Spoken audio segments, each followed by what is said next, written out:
অপেক্ষাকে আমি আজও ছাড়তে পারি। হ্যাঁ, অপেক্ষার কথাই বলছি।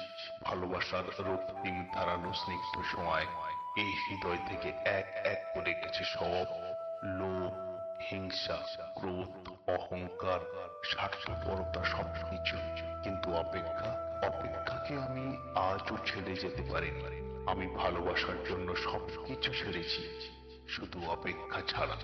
অপেক্ষাকে আমি আজও হৃদয়ের গহীনতম অংশে অবরুদ্ধ করে বেঁচে আছি। অনেকেই বলে অপেক্ষা হচ্ছে সত্যতম ভালোবাসার প্রকাশ। ভালোবাসতে সবাই পারে, কিন্তু সবাই প্রিয়তমার জন্য অপেক্ষা করতে পারে না। আসলে কি তাই? জানি না তো, হবে হয়তো। তবে অপেক্ষার কাছে আমি অনেক ঋণী।